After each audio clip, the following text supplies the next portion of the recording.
반도체 핵심 엔지니어 한 명이 경쟁사로 떠나는 순간 그 회사에는 최소 수억 원짜리 구멍이 뚫립니다. 결론부터 말씀드리면 이게 여러분의 월급 명세서와 직결된 이야기입니다.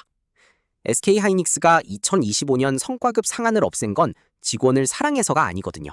계산해보니 잃는 게 더 비쌌기 때문입니다. 그리고 이 계산식이 지금 삼성전자, 현대차까지 번지면서 대기업 성과급 구조 전체를 바꾸고 있는데 이 흐름이 여러분 회사와 여러분의 커리어 전략에 어떤 영향을 주는지까지 오늘 다 짚어드립니다. 먼저 SK가 왜 이 결정을 내렸는지 숫자로 뜯어보고 그 다음 이 전략이 어떻게 업계 표준으로 번지는지 구조를 짚은 뒤 마지막으로 이게 여러분 커리어와 직장 생활에 어떤 의미인지까지 이야기합니다. 2025년 SK하이닉스가 공식 발표를 하나 냈습니다. 성과급 상한선을 폐지한다는 내용이었는데 발표 당일 언론은 일제히 획기적 복지 개선이라고 보도했어요. 노조도 환영했습니다. 분위기는 훈훈했죠. 그런데 이 결정이 내려지기까지 경영진이 실제로 들여다본 문서에는 복지라는 단어가 없었습니다. 대신 두 단어가 있었어요. 이탈 방지 비용. 이 두 단어가 오늘 이야기 전체의 열쇠말입니다. SK하이닉스의 2024년 연간 영업이익은 약 23조 6천억 원이었습니다. 같은 해 직원 평균 연봉은 사업 보고서 기준 약 1억 3,700만 원이었는데 성과급 상한이 폐지되고 나서 일부 핵심 엔지니어 직군에서 성과급이 기본급의 최대 1000% 이상 지급된 사례까지 보고됐어요.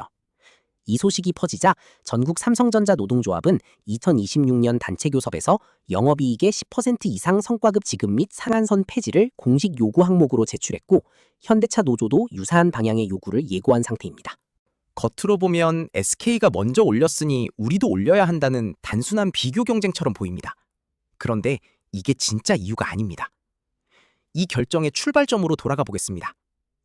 SK하이닉스 인사팀이 2023년부터 2024년 사이에 내부적으로 추적하던 데이터가 있었습니다. HBM, 그러니까 고대역폭 메모리 관련 핵심 직군에서 경쟁사 이직 제한을 수락하는 비율이 전년 대비 눈에 띄게 올라가고 있었거든요.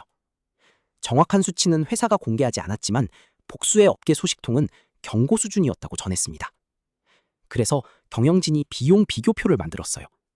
핵심 반도체 엔지니어 한 명이 이탈했을 때 실제로 얼마가 나가는지를 항목별로 계산한 겁니다. 채용 비용만 해도 연봉의 20-30%입니다. 연봉 1억 5천만 원짜리 엔지니어면 헤드헌팅 비용만 3천만 원, 5천만 원이에요. 그 다음이 온보딩이죠. 새 사람이 와도 공정에 적응하는데 3에서 6개월이 걸립니다. 그 기간 동안 생산성은 절반 이하인데 인건비는 그대로 나가는 거죠.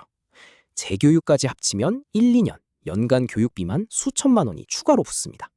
여기까지가 정량화 가능한 비용인데 정말 무서운 건 그 다음 항목입니다. 기술, 노하우, 누수. 이건 숫자를 붙대기가 불가능한 손실입니다.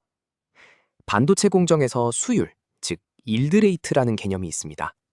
웨이퍼 하나에서 정상 칩이 얼마나 나오느냐를 뜻하는 수치인데 핵심 공정 엔지니어 한 명이 보유한 노하우가 이 수율을 1%포인트 차이 나게 만들 수 있어요. 그리고 수율 1%포인트 차이가 수백억 원의 매출 차이로 직결됩니다. 엔지니어 한 명의 이탈이 단순 퇴직이 아닌 이유가 바로 여기 있는 거예요.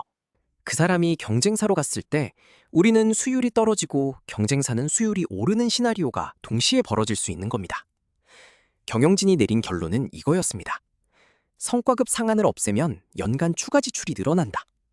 그런데 핵심 인력 이탈 한 건을 막으면 그보다 더 많이 아낄 수 있다. 그렇다면 이건 복지가 아니라 투자다. 공식 발표는 마지막이었고 계산은 이미 끝나 있었던 거예요. 그런데 여기서 좀 이상한 점이 있습니다. 노조는 이 결정을 노동자의 정당한 이익 배분 쟁취로 해석합니다. 경영진은 같은 결정을 최소한의 인재 유지 비용 집행으로 계산했어요. 동일한 사건을 두 집단이 완전히 다른 언어로 해석하고 있는 거죠. 누가 옳다는 게 아닙니다. 두 해석이 동시에 사실이라는 게 이 구조의 핵심입니다. 직원은 정당한 보상을 받았다고 느끼고 경영진은 비용을 최소화했다고 느끼는 상황. 이 둘이 공존할 수 있는 게 이 전략이 얼마나 정교하게 설계됐는지를 보여주는 거예요. 삼성전자 반도체 부문인 DS 부문의 2024년 영업이익은 약 11조 원 수준으로 추정됩니다. SK하이닉스 23조 6천억 원의 절반에도 못 미치는 수치죠. 이 시기에 삼성 내부에서 포착된 신호가 있었습니다. HBM 개발 인력 일부가 SK하이닉스, 마이크론, 미국 반도체 스타트업으로 이직하는 사례가 늘었다는 보도가 2024년부터 2025년 사이 복수의 IT 전문 매체에 등장했거든요. 삼성 경영진 입장에서 이 데이터는 명확한 경고였습니다. SK가 성과급 상한을 없앴다. SK로의 이직 매력도가 올라간다. 우리 인력이 SK로 간다. R&D 격차가 벌어진다. 이 연결고리가 완성되는 순간 삼성의 선택지는 사실상 하나로 좁혀지는 거죠. 노조가 요구했기 때문에 검토하는 게 아니라 안 하면 경쟁에서 지기 때문에 할 수밖에 없는 것. 현대차도 마찬가지 논리로 압박을 받고 있는 상황입니다. 이 구조를 가장 먼저 간파한 집단이 어디냐면 기업 인사팀이었습니다. 이직 제안을 받은 직원이 수락하거나 거절하는 이유를 추적하는 리텐션 분석 데이터가 있어요. 거기에 가장 많이 등장하는 항목이 성과급 구조였습니다. 성과급 상한이 있으면 이직 설득이 안 된다는 데이터를 인사팀은 경영진이 공식 발표하기 훨씬 전부터 갖고 있었던 거예요. 즉, 이건 노조의 압박에 경영진이 반응한 게 아니라 경영진이 먼저 계산을 끝내놓고 노조 요구를 수용하는 형식으로 발표한 것에 가깝습니다. 그렇다면 이 구조가 산업 전체로 퍼지면 어떻게 될까요? 지금 삼성전자 노조가 영업이익의 10% 이상 성과급 지급을 요구하고 있고 현대차 노조도 유사한 방향을 예고한 상태인데 두 회사가 이 요구를 수용하는 순간 대기업 성과급 구조의 새로운 표준이 탄생하는 겁니다. 그 다음 단계는 이 표준이 아래로 내려오는 과정인데 문제는 중견기업과 중소기업은 이 계산식 자체가 성립하지 않는다는 거죠. 핵심 인재 한 명이 이탈해도 대기업처럼 수백억 원 매출 손실로 직결되지 않는 구조라면 성과급 경쟁에 뛰어들 유인이 없습니다. 결과적으로 대기업과 중소기업 사이의 임금 격차가 더 가팔라지는 시나리오가 만들어지는 거예요. 50대 이상 제조업 경험자분들은 이 그림이 낯설게 느껴지실 수 있습니다. 1980, 90년대에는 성과급이 기본급의 100에서 200% 수준을 넘는 경우가 드물었거든요. 그런데 지금은 기본급의 1000%가 지급된 사례가 나오고 있는 거죠. 30대 직장인들은 부러우면서도 불안한 감정이 동시에 드실 겁니다. 성과급이 높다는 건 성과 압박도 그만큼 높다는 뜻이기도 하니까요. 20대 취준생 입장에서는 이 흐름이 대기업 입사의 문턱을 더 높이는 방향으로 작용할 수도 있습니다. 회사가 한 명 한 명에게 더 많이 투자하는 만큼 뽑는 기준도 더 촘촘해질 테니까요. 이 흐름이 결국 말해주는 건 하나입니다. 성과급은 이제 복지의 언어가 아니라 경쟁의 언어라는 거예요. SK하이닉스가 상한을 없앤 건 직원을 위한 결정이 아니었습니다.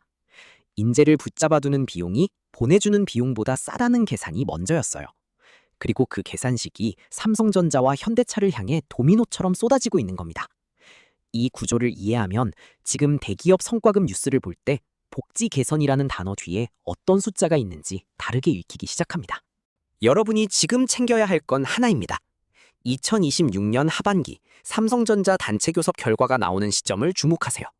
삼성이 영업이익의 10% 이상 성과급 요구를 수용하면 이 구조는 단순한 SK 선례가 아니라 대한민국 대기업 임금 체계의 새 기준이 됩니다.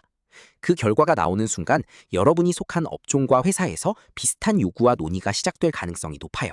미리 알고 있는 것과 모르고 있는 것의 차이는 꽤 크게 벌어집니다. 오늘 이야기는 여기까지입니다. 오늘 내용이 새롭게 느껴지셨다면 구독과 좋아요 한 번씩 눌러주실래요? 복실이가 다음 이슈도 똑같이 뜯어서 가져올게요.